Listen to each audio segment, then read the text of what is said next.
Carmela, what do you think about sekt? Wow. I mean, that's a loaded question. It is a loaded question. It's a little personal. You know what? We have feelings about sekt. Right. And by that we mean German sparkling Riesling. Right. And we have some comparisons of this sekt to things like Prosecco and other sparkling wine. It could be your choice. Yeah, so if you're a fan of those, you may be a fan of this, but we're going to have to make you listen to find out what we think and what we rated the sekt that we had in this episode today. That's right, you can hear us have sekt. Ooh.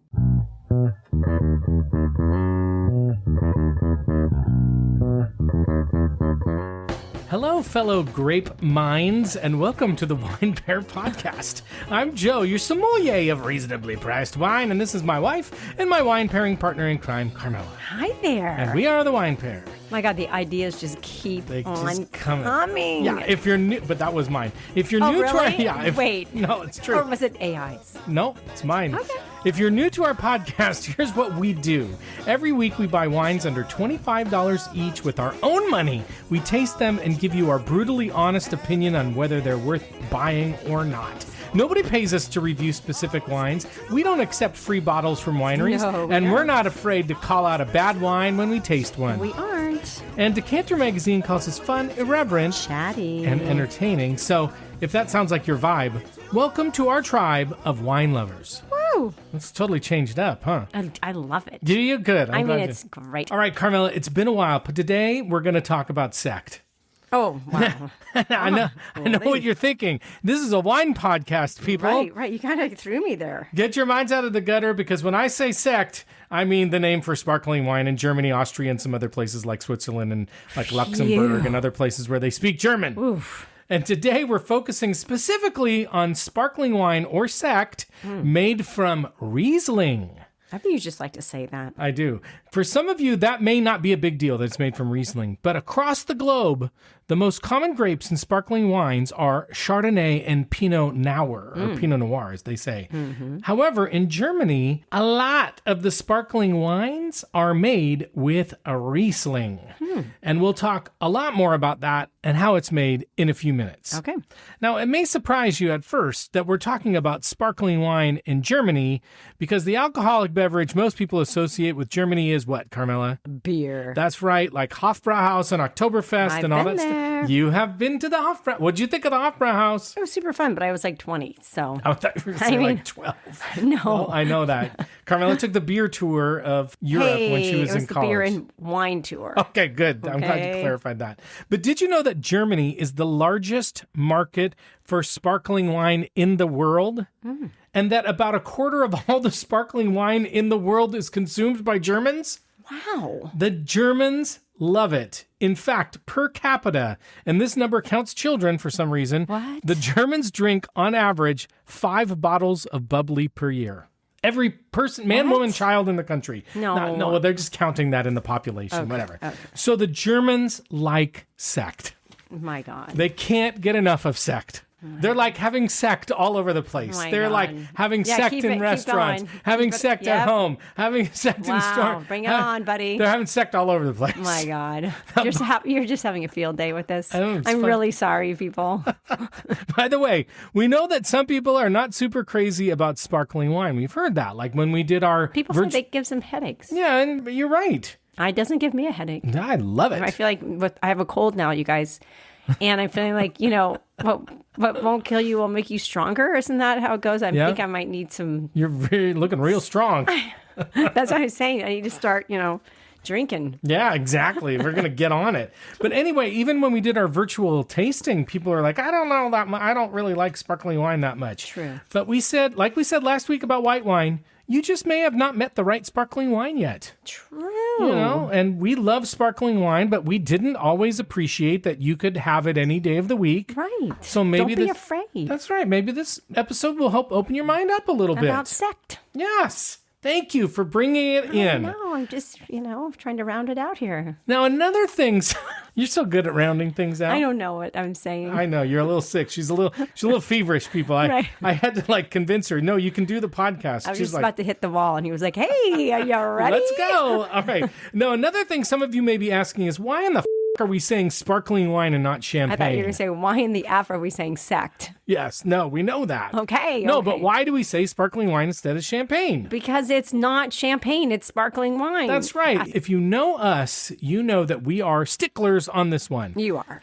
Is every other sparkling wine outside of Champagne from the Champagne region of France is sparkling wine. Mm-hmm. So that's a way to get on my bad side is if you say, hey, we're going to serve champagne and then you serve me a Prosecco. That's not okay. Or like if you have bad grammar. That also not okay. Now, for more fun facts that you can put in your brain box, there are 3 main ways that sparkling wine is made. They are the Champagne or traditional method, the Charmat or tank method, Carmela just checked her temperature, and pet nat. And these are important to know if you are an aspiring wine nerd. And we know a lot of you are aspiring wine nerds. Right. Now, in the traditional or champagne method, the bubbles are made inside the bottle. What winemakers do is they make a still wine, and then they add a little sugar and yeast to the finished wine, and then they seal it in a bottle, and the yeast makes carbon dioxide that gets trapped in the sealed bottle, and that becomes the bubbles. And then the dead yeast stays in there, and that's where that yeasty and toasty flavor comes from. Mm. And that's how champagne is made, and other sparkling wines like cava are made in the same way. Mm. Now, in the Charmat or tank method, the first fermentation is also they make a regular still wine, often in a tank, but then the wine is moved to a sealed pressurized tank where sugar and yeast are added to that for the second fermentation. So the second fermentation is in the tank instead of in a bottle. And after a few months, the wine is bottled under pressure. This is a faster and cheaper method. It also keeps wine tasting a little fresher and fruity. And Prosecco is the most famous example of sparkling wine made in this method. And then there's pet nat. And people are always like, what the is pet nat? Well, pet nat is the oldest and simplest method. Basically, instead of making a still wine, the wine is bottled before it finishes fermenting, so the bubbles form naturally in the bottle as the yeast keeps doing its thing. And the yeast is usually not removed, so the wine can look cloudy and may taste a little wild. A little natural. Yeah, a little natural, a little funky. And a lot of times, a pet nat will have like that crown cap or that beer bottle type cap. And that's one of the ways you can usually tell. I love those. You know what, Carmela? Today, we are talking not about pet nat. We are talking about sparkling Riesling. And we're going to get into detail about how it's made. We have 2 sparkling Rieslings to taste and review today, both from Germany. That's how you say it, Germany. No. So you get to hear us have Sekt today. Oh, my. Everybody's going to hear us have Sekt. I am just sorry. And we'll let you know much. If you should run out and have some Sekt after you listen to the podcast. I mean, you got to be having it with the right person, though. That's right. And frankly, you could just have Sekt while you're listening to the podcast. Right. That might turn you on. Exactly. By yourself. I mean, sometimes we do talk about maceration. Oh, so my gosh. But first. Crossing lines here. But first. Oof. You got to do our shameless plug. I was trying to get out of it. I have my sexy voice on. Wow, you kind of do. Right? She's sick. She's got a sexy voice. Okay, thank you for listening to us and supporting our show. And know that, again, we buy all the wine that we taste and review every week so that we can give you real and honest reviews. And if you like what you're hearing, please subscribe to our podcast and leave us a nice 5-star rating and review so we can grow listeners. We also love to hear from you. We always respond, so you can follow us on Instagram at The Wine Pair Podcast and on Blue Sky.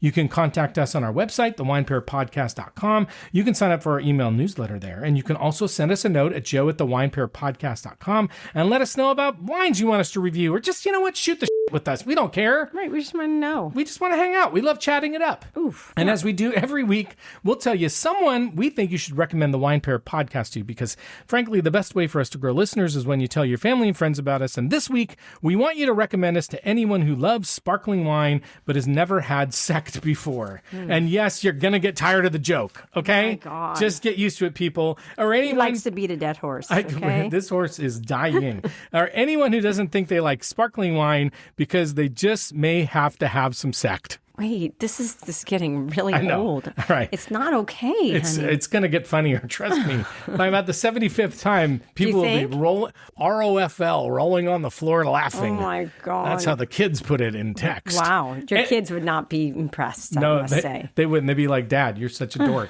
And remember, for our faithful listeners, we're changing the order of things a little bit. Wine in the news, shout outs, that'll come at the end of the episode. So hang on.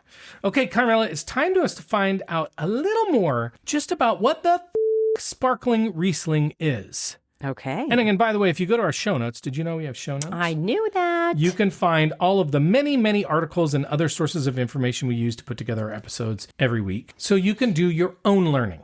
Nice. We want you to be lifelong learners. Of course. So we give you links to learn. Don't let AI take your life over. Don't do it, people. It doesn't know everything. They say you should, but, Don't. Continue to learn. It's all about people. Right. It's all about people. Balance, right. Now, while Riesling has been documented in Germany since 1435, the history of sparkling Riesling is deeply intertwined with the history of Champagne. In the 19th century, many young German winemakers traveled to Champagne to learn how they made sparkling wine. And in fact, many famous Champagne houses were founded by Germans. Oh. Bollinger, Krug, Mumm, Piper Heidsieck. I can't ever say it.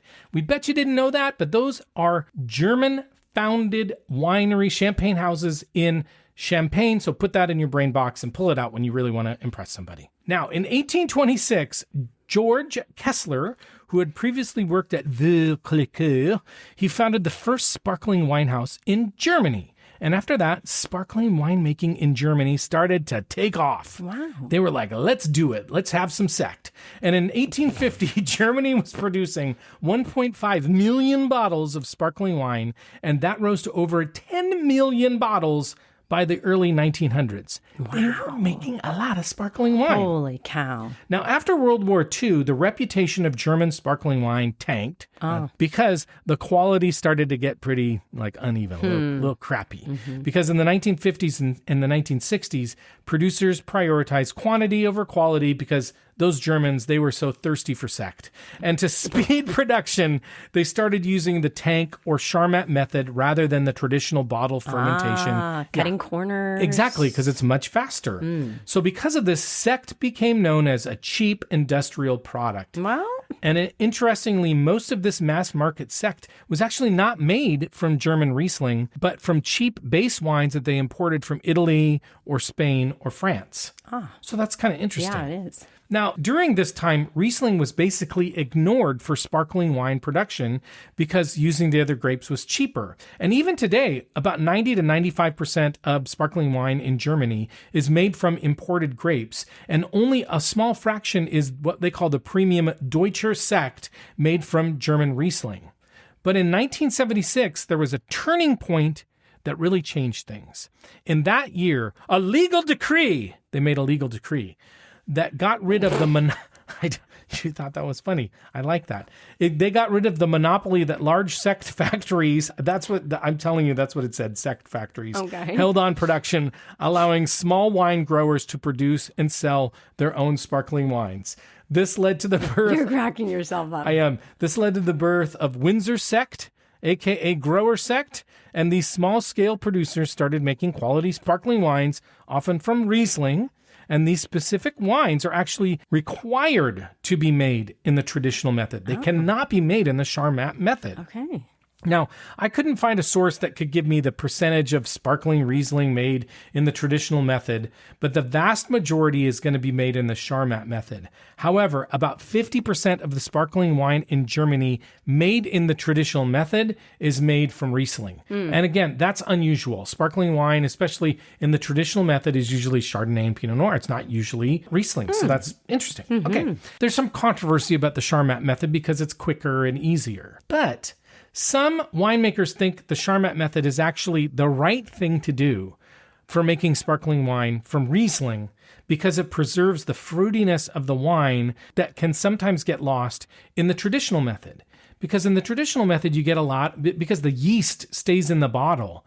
It gets these yeasty notes, bready notes, brioche. We talk about brioche. It's a fancy way of saying like a sweet bread.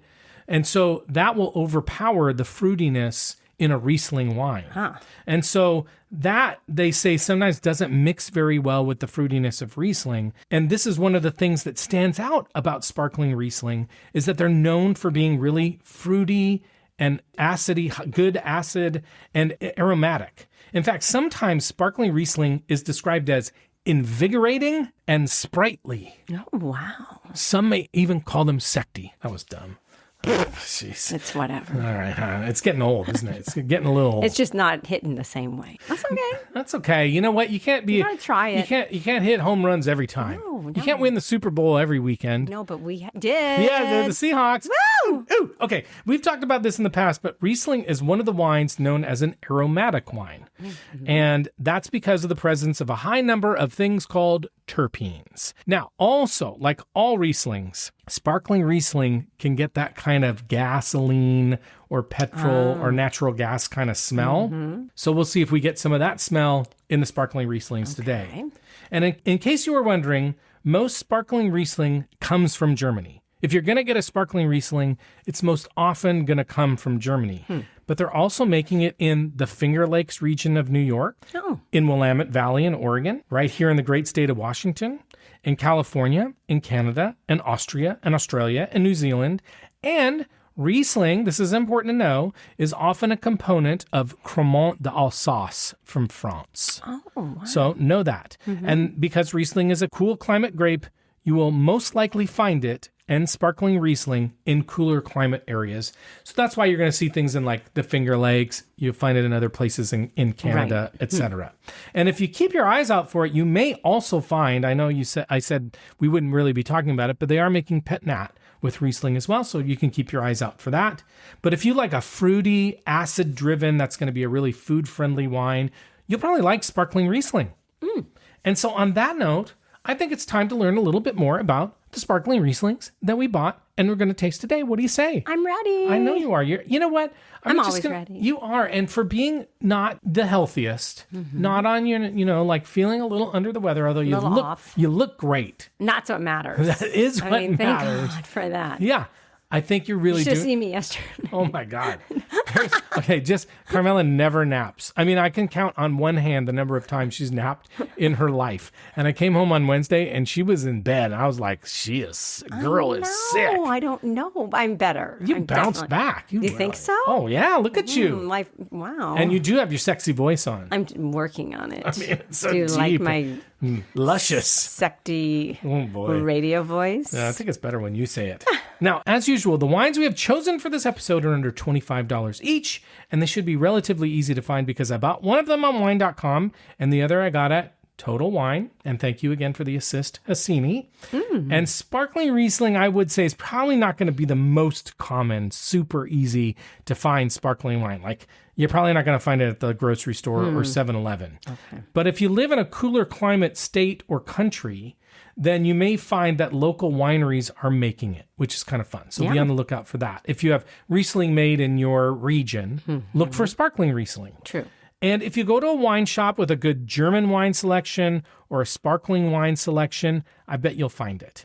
And as always, go to your local wine merchant, get to know them, ask them if they can help you, and they'll be more than happy to. And they may even change your tires too if you're really nice. What? No, that's not true. Okay. Now the first wine we're going to drink is the Lucen Brothers Dr. L Sparkling Riesling. And we got this one for a really good price at wine.com. The wine is 12% alcohol, but it is considered off dry because the residual sugar is a bit high at 18.8 grams per liter, which is about the same as Mayomi, by the way. But that's a little high. Wow. So these are, we don't usually go for the sweeter wines or sweeter sparkling wines. So we'll see how we do with these. Like an Asti Spumante tends to be kind of in this sort of range. Yeah. Okay. Now, it does come from the Mosel region of Germany, which is in the southwest part of the country, which basically borders France.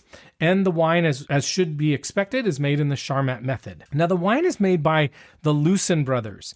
And those of you who are wine nerds may have seen or heard of Lucen wines from Germany before, most famously Dr. Lucen or Weingut Lucen wines. Weingut or Weingut means winery in German. Oh. Another thing to put in your brain box. Wow. Okay. Weingut Dr. Lucen has been around for about 200 years. So they've been making wine for a long time. But it wasn't until the late 1980s when Ernest Lucen took over from his father and started bottling single vineyard Rieslings in the traditional Mosel style that the reputation of the winery really took off. And the Lucen brothers, that are the name of the wine that we're drinking today, are the same Ernest Lucen. So it's Ernest Lucen. And the brother is his brother Tom. Or Thomas. Okay. And they created the Lucen Brothers label as a way to create an entry tier wine. So this is their lower tier wine, way to get people interested. Exactly. Okay. They actually source their grapes from other growers in the Mosel region, not from their estate. And so the Dr. L line offers a way to get Lucen wines at a reasonable price. And specifically with this wine, they wanted to create a sect that they could sell globally. And so, you know what? Nothing like a little Lucen before you have sect. Oh my God. You know, because if you don't, you could pull something. Whoa. Anyway, then I tried to make the joke. That was a courtesy laugh. Okay, the next wine we're going to drink is the Ulrich Langguth 12 Degree Sparkling Riesling Sekt, and it's also from Mosel, Germany. And this is one you should be able to find because I found it at Total Wine, and it is a winery direct wine. So that means Total Wine is like buying a bunch of it. This wine is also 12% alcohol, and on the label, they have this line, which indicates the dryness or the sweetness of the wine. It's like a continuum, right? Spectrum. Right, exactly. And their marker had it like on the line between dry and medium dry. Okay. So I don't know if it's a little sweet or a little dry. I'm not sure which one it is. They wouldn't commit. Right. They want you to decide on your own. That's right. And you know what I say? Don't have sect with people who are not willing to commit. Well, no, you should never. No. Just say no. Just people. say no. This is important. You say, this are is we an committed? important conversation to have. This is over a wine podcast where we're telling bad jokes. Okay, anyway, it's hard to find a tech sheet for this wine even after going to the website. So I had to do some digging around, and I think I have the right information. The reason for the 12 degree name on the label is that the Langguth winery uses a 3-tier classification system for their wines, which appears to be related to the steepness of the slopes that the grapes are grown on. So 12 degrees is their basic tier, and then they have 2 other tiers that are 36 degrees and 50 degrees. And on the website, they go into some detail about the slopes. They seem to really care a lot about how steep the slopes are, and part of that is because they don't use machinery on their steepest slopes because they probably can't. And they say they hand select their grapes, and their credo is less is more. And so they are gentle with their grapes, and they use slow and spontaneous fermentation. I'm not going to say it, slow and spontaneous. You know where I'm going, but I'm not going to. I'm going to give everybody a break on this one. Just leave it to their imagination, honey. That's right. Thank you. They say they've been making Riesling for 4 generations, but I think that's enough information.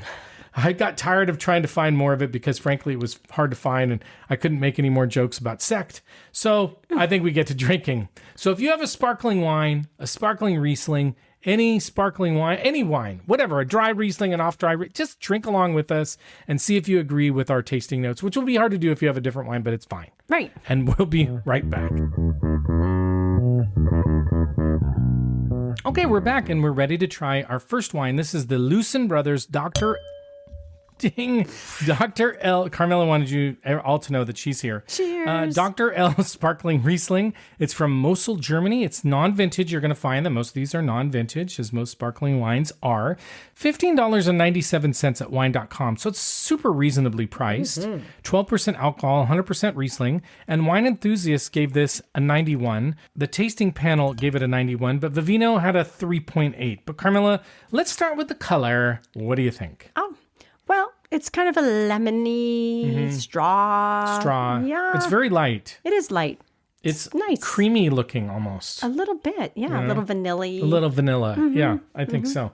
All right, let's smell it. And well, I'm getting just a ton of like apple juice or Martinelli's. I agree. I'm not getting any of that, gasoline. Really? Not really, no. I might be getting a skosh of it. I'm finding it really sweet smelling. Kind of like fruit juice smelling, though. I think I'm getting just a skosh of like Band-Aid or rubber. Huh? Little rubber or Band-Aid, like rubber cement kind of smell. Just a little bit. But you know what? I have more in my glass than you. True. So that might be part of it. And my nose and my taste buds might be a little off. No, I'm with you on the apple. Okay. A lot of apple. Very sweet. Yeah. It's definitely sweet apple. And I'm also getting like mist or like fresh air. Okay. Or something. I don't know. I like that. Like kind of like. That's really interesting. Being like an outdoor freshness. Okay, this is really nerdy, but you know what you're making me think of is like a fabric softener kind of smell. Oh, okay. that kind of Yes, smell, I do. like car fresh, like that fresh, But fresh. not as intense. Like, I don't feel like it's as... Sometimes those are a little, like, almost offensive. Gotcha. Do you think? Gotcha. No, I'm with you. The kids used to think yours was a little offensive. You know what? I mean, no, because you have to do it gradually. You can't just rip off the Band-Aid. Wow. You know what I mean? You can't rip off that, but you got to kind of slowly freshen the air, or you're just dying in there. You're like choking. Let's face it, ladies and gentlemen, I was a bad parent. No! I was a bad parent because I didn't know how to control my freshener scent. Okay? I think that's really interesting that you came up with that, because now I can't get that out of my nose. Like, it smells like a bounce fabric sheet. Yeah, well, I didn't say that. I just was like thinking it was like a fresh scent or mist. Like, I don't know. Super interesting. Yeah, or even like diffusers, that you kind of get a little bit of hint of freshness. Yeah. 100%. Okay, let's taste it and see what we think. Okay.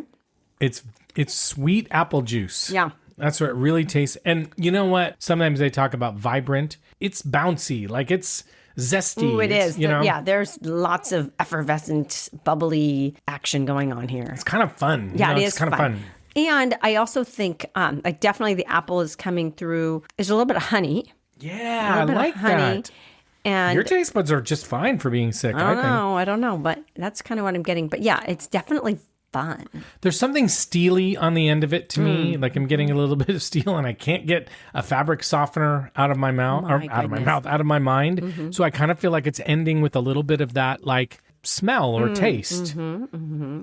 It's kind of easy drinking too. It's super easy and we like drinking. the bubbles, so there's like that carbonation that you get in Martinelli's. You know, don't mix this up with the children's Martinelli's. And you could easily do it because it's not super alcohol-y tasting at all. No, like this is what we would call dangerous. It is a little bit on the sweet side, and I am getting a little bit of citrus on it, maybe almost a little bit of. I was gonna say peach, but I actually think it's a little bit more like orange cream. Ooh, yeah. Like almost like one of those, a creamsicle, almost like an orange creamsicle.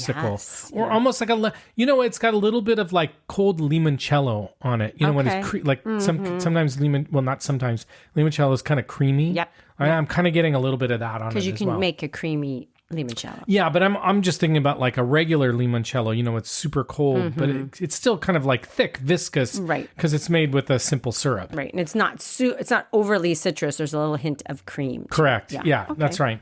Anything else? I think we covered it. Okay. I think so. What do you think? I think so. Let's talk about food. What food would you pair with this Lucen Brothers Dr. L Sparkling Riesling? Well, it's pretty sweet, So I'm having a little bit of a hard time. I'm telling you right off the bat, like spicy food, pad thai, like a spicy pad thai. Yep. I think it'd be really good with something hot, like heat, something with heat, spicy Indian food, spicy Asian food. I think it would cut through the heat really nicely. Yeah.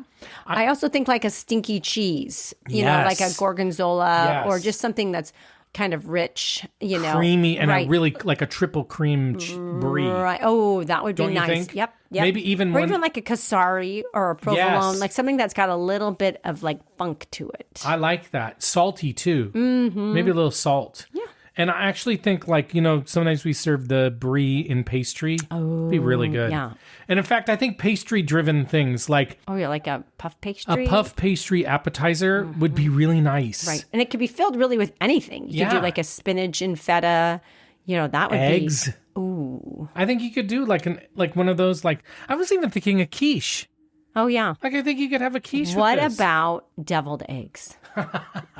I'm just not a deviled eggs. I'm not either. I had to ask. I like that you asked it. I'm sure you could do it. I'm going to say, especially if you just like pour on that paprika, or maybe you put a little cayenne pepper on it. Right. Well, and there's something about this that feels a little retro for some reason. I agree. The taste doesn't feel like super current. No. I don't know why. So I could see this being something you would have with that kind of a vibe, if you're just having one of those parties that you're putting out some old school, apps and things. Agree. One being a deviled egg dish. I'm with you. So I think this is a spicy food wine, or it's kind of an aperitif, like it's kind of a before meal wine, and it's definitely a party wine. Yeah.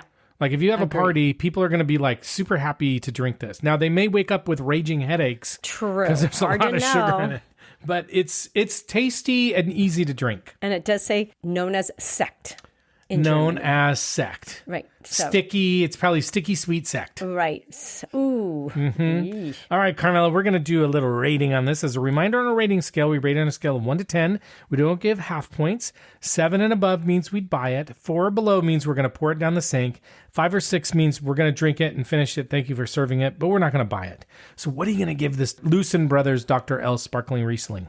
I just might not be in the right, mindset this time around. I'm enjoying it. I'm just not positive I'm going to buy this. I think I'm going to give it a 6. My God, that's exactly what I put. Really? Yeah, you know what? Here's the thing. I would enjoy drinking this. If somebody else bought it. Yeah, no, totally. But I'm not sure. I think there's better wines to drink. Right. You know what it's kind of reminding me of? Cheap Prosecco. Yeah. It's kind of reminding me because It's even sweeter than a Prosecco. Well, Proseccos can be, most of them are extra dry, which ironically means sweet or like semi-sweet. And to me, this is reminding me, like, you know what this would be good with? Campari. Like make a spritz or an Aperol. Agree. I think this would make a really nice spritz. That's true. If you are doing a spritz party, this might be a great pair. Yeah, and might be cheaper actually than a Prosecco. So like you could like choose the one that's cheaper. But anyway, I think it's a good wine. Here's the thing: if you tend to like a little bit sweeter sparkling wines, perfect. This could be your bottle. Right. This is for you. If you like them a little, we like ours brewed a little yeasty, a little that, funkiness. I would choose that over this any day. Yeah. Okay. Good wine though, just not, we wouldn't buy it. Okay. We're going to take a break and we're going to try our last wine. Okay. Okay, we're back and we're ready to try our next wine. This is the Ulrich Langguth 12 Degree Sparkling Riesling Sekt. It's also from Mosel, Germany, also a non-vintage. It was $19.99 at Total Wine, 12% alcohol, 100% Riesling, and this is the one that Wine Enthusiasts gave an 87. Vivino gave this a 4.0. And I will say, like, Carmela and I were a little judgy. We will admit that, but the bottles do kind of look a little cheap. The foil looks a little cheap. So this is a party wine. I don't think this is a gift sparkling wine. Nah. Like I think it's more like something you serve at a party. Right. Or before a meal if you want something a little bit fun and not serious. It's trying to be sort of fancy, I think. It is. I mean, just like even, especially the first one, the way that the label is, the cursive and everything. But it just looks maybe a little bit corny or a little tacky, corny. Yeah, I agree. But it's fine. It's fine. I agree. Time and place for everything. There's a time and place for everything. Right. What would you say about the color? I think maybe it's a touch darker than I the agree. other one. I think it's more apple juice looking. Yeah, I do. For some reason, I was thinking of a tortilla chip. Okay, I don't know why. Corn chip. Corn yellow. Corn nuts. No, look, a corn yellow Maybe is that's good. Yeah. I like that. I think you're right. Mm-hmm. It's a little darker than the other one. It's a little darker. Mm-hmm. Yeah. And the bubbles are very, like, we didn't talk about the bubbles in the last one, but the bubbles are, they're like... pretty thin. Thin, yeah. Yeah. And it doesn't, I don't know, doesn't seem like super bubbly. It seems more effervescent. Mm-hmm. Okay, well, let's smell it and see what we think. I'm still getting a lot of that apple juice. Maybe there's a hint of honeydew on it, though, too. You're getting melon. A little bit of melon, but I think I'm kind of getting a lot of the same, apple, kind of that Martinelli's. But again, a little bit creamy, like a really nice ripe honeydew. What are you getting? Yeah, I think you're right. I think I'm getting melon, maybe more of a cantaloupe. Like there is something about that. I keep getting I don't even know what the a white peach is, but I think I'm getting a white peach. Like to me, almost more than an orchard fruit, I'm getting a stone fruit. Okay. And a little tiny bit of citrus. But I was getting a little bit of like Band-Aid on the last one. I'm not really getting that on this one. Pretty clean. Yeah. There's something when I swirl it, I'm getting, maybe it's that like flowery, fresh kind of smell again. Like a little bit of like orange blossom. Yeah. I don't know what that is either. I don't even know what an orange blossom smells like. I don't know, but it just feels like an orange. It feels right. Like flowery. There's a little floweriness on but it. with a little bit of like, you know what? It's a little bit like, what? No, I like it. A little bit of like orange zest. Okay, I like that. Instead like a lemon zest. Like you squeeze that lemon peel a little too hard, and the juice goes in your eye. With some, dessert. Some of those desserts that you zest the outside of the orange. I think that's it kind right. of smells like an orange dessert. Yeah, I like that. I am also getting a little vanilla on this one. Okay. And I just can't something like, it's not quite marshmallowy, but there's something a little marshmallowy, creamy sweet on it. Okay. But there's some other smell and I just can't put my finger on it. It's a little bit creamsicle. A little bit, but less so. It's got that lemony kind of smell. Okay. Actually, you know what? Now that you say that, almost a little bit of lemon head. You know those lemon head candies? Almost that kind of smell. Start off sour and then get sweet. But very sweet, like sugary sweet. Okay, well, let's taste it and see what we think. Okay. This one doesn't seem quite as sweet to me. No, me neither. I like it. I think it's got a little bit of like candy on the end, but on the front. A little bit of bitter on the end, I feel like. Okay. Like almost like there is a little Aperol in this, or Campari. You know, now that you say that, like really lingering late is like, well, you were saying like a zest. It almost does taste like you ate some of the zest. Yes. It actually is reminding me now of like a Halls. That's because you're sick. Maybe because I've had Do you think there's a little menthol on a this? little bit. Wow. I don't know. Again, could that. be because I've been not perfect on my, taste buds the last couple days. But there is a little menthol at the end. You know, now that you say that, it is like a lemon Ludens. Yes. There's a little bit of lemon Ludens on it, which is like you keep wanting to eat them, but they're not quite candy. No. You know, there's a little medicine in there. Right. But you know what the Ludens were like? The cherry ones especially. Oof. You could just crunch those right. Are you a cruncher or a sucker? We've talked about this. You know what let's talk about Sekt. You know what I really like? And this is going to sound really weird, but I wonder if anybody else will agree with me. I like them when they're just a little stale and they're kind of chewy. At the beginning. Yeah, and they're kind of chewy. I like that kind of chewy. There's something fun about when that. You know they've been sitting in the medicine cabinet too long. It's kind of a nostalgic thing. I feel like that's like a little kid thing. I agree. We never buy Ludens. No. I mean, we always have the Halls. Yeah. I said, Ludens are better though. They're so much better, but they don't really help. No, they're not. Like that was the thing. Like I've got a cough at school, so you could like suck on a, on a Luden. Yeah. Is it Luden or Luden? I'm pretty sure it's Luden. Okay.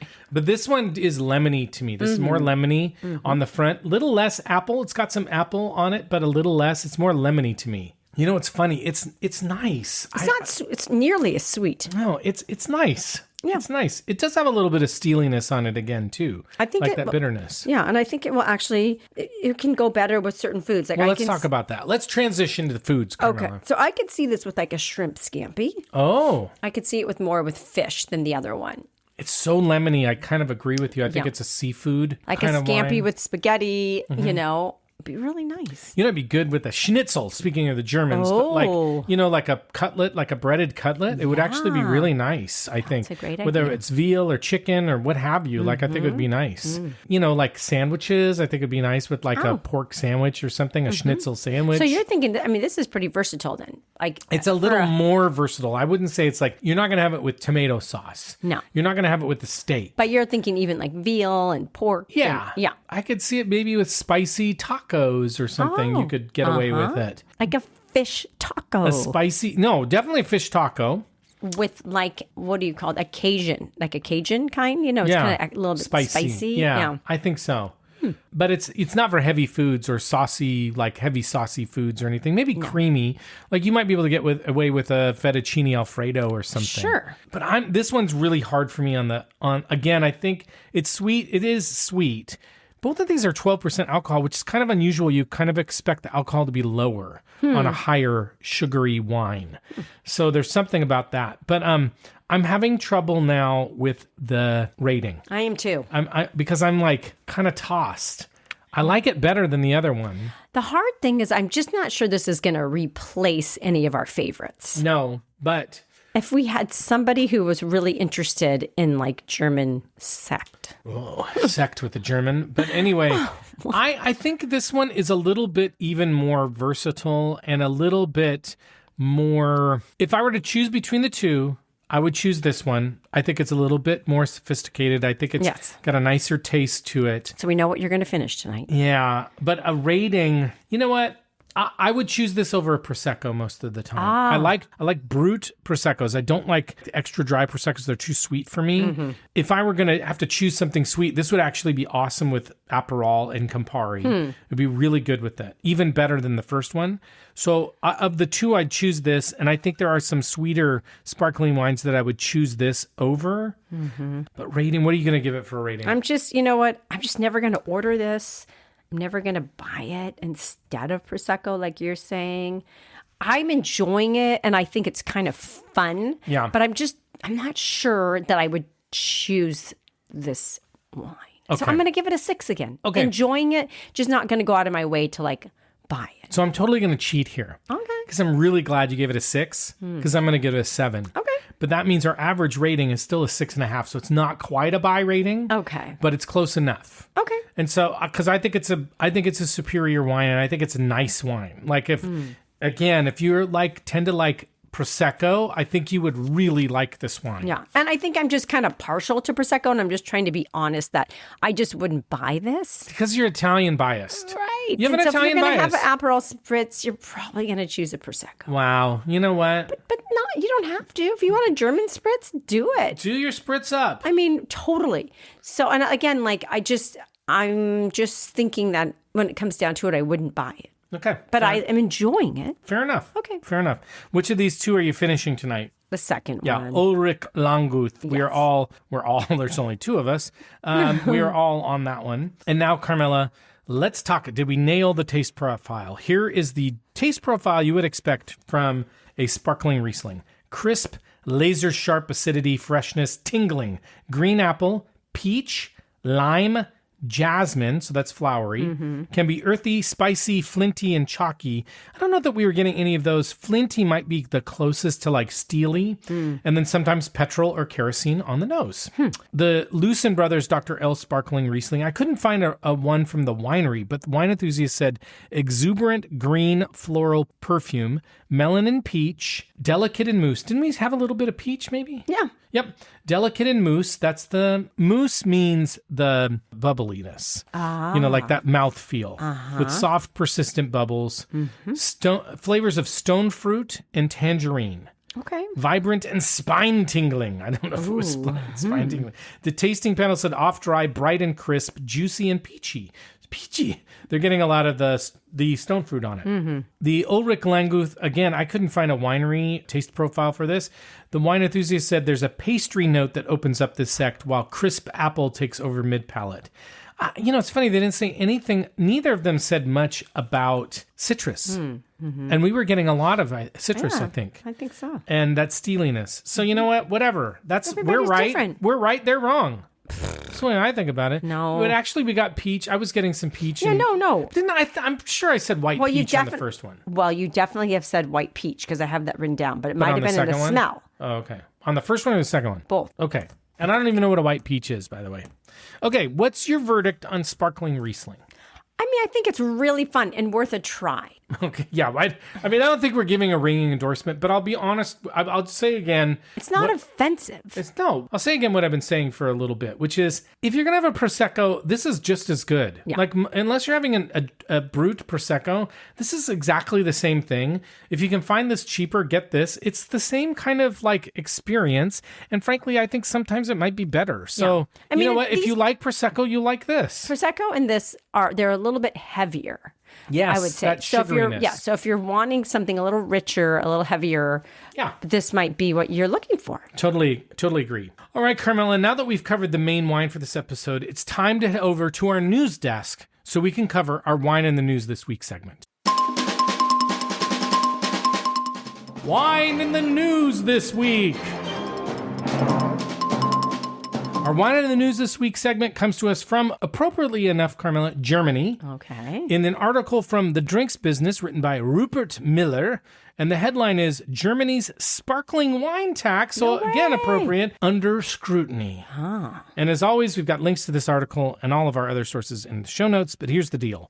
Every time you buy a bottle of Sekt in Germany, you pay an extra euro in taxes. That's about $1 a bottle. Now, you might think, well, whatever, that's a normal alcohol tax, but you'd be wrong because it's called the Sektsteuer. The sparkling wine tax was introduced in 1902 by Kaiser Wilhelm II to fund his imperial navy. Now, I'm not sure if you know anything about modern Germany, but they don't have a Kaiser anymore. So this is an outdated tax. Now, let me say that again. In 1902, the Kaiser needed money to build battleships to compete with the British Royal Navy. So that's why he slapped a tax on sparkling wine, and the tax is still in place today more than a century after the Kaiser's navy was manhandled by the British in World War I. So every time a German buys a bottle of Bubbly, they're technically still funding a navy that hasn't existed since 1918. Oh, it's boy. kind of crazy. Now, recently, there's been a debate in Germany about whether to finally abolish this tax. The German wine industry argues that it makes their sparkling wines less competitive internationally because, you know what? Taxes raise prices. I don't know if you knew that. Tariffs and taxes, Really? they raise prices. And especially against Prosecco from Italy and Cava from Spain, which don't have this extra burden. But here's where it gets interesting. The German government collects about 400 million euros a year from this tax. So even though everyone agrees that it's kind of crazy to still be paying a tax that's supposed to go to Kaiser Wilhelm's battleships, the government isn't exactly in a hurry to give up that revenue. I mean, after all, putting taxes or tariffs on things may not be popular, but I guess if you can get away with it as the government, you might want to for a while, right? True. You know, unless somebody tells you can't anymore. Anyway, I don't know what that has to do with anything today, but Carmela, here's my question for you. If you knew that buying a bottle of Sekt was helping to fund a navy that expired over 100 years ago, would it make you more or less likely to buy it? But is it all wine or just Sekt? Sekt. It's specific to sparkling Sekt. Oh, it's man. Sparkling wine in Germany. Oh, man. Would it make you angry? I mean, a little bit. Okay. I think so. What about you? Yeah, I don't think it's like... It's not a good thing. Well, I just think it's like you can tax whatever. Like that's governments raise taxes. It's fine. But I just kind of think your taxes should be logical. I think that if you want to keep the tax, then create a new tax law. Right. And say we're going to do it for this reason now instead of that reason. Exactly. Because technically Honesty they should be... is the best policy. That's what I think. Anyway, all right, Carmela, we have a few listener shout-outs, awesome listener shout-outs this week. And again, we always appreciate it when you reach out to us and tell us what you think or what you're drinking. We love it, love it, love it. So here's some shout-outs. Shaker, he's coming to the Pacific Northwest to visit Seattle and the Willamette Valley. Cool. So maybe he'll come and have a coffee with us. Oh. And he also shared, and it's in the show notes, an article where he and his food are featured. Cool. So look that up, Nala, yeah. And then Tips to Live By likes the new format of getting to the wine sooner. So, for our faithful listeners, if you are okay with us switching things around and getting to the wine sooner, let us know. Or if you disagree, whatever, it's fine. Let us know. And then Andrew on Spotify, who says he knows nothing about wine but loves white Bordeaux, and he wants to be told he's right. So, Andrew, you're right.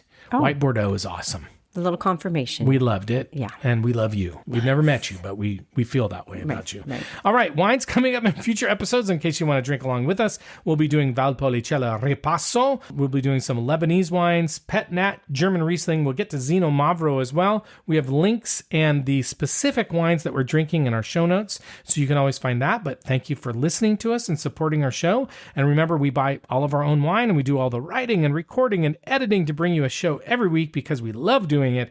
And our small, tiny little ask for you is that you please follow or subscribe to our podcast and leave us a nice rating and review to help us grow listeners. And a huge thanks to all of you who do that for us. We really appreciate it.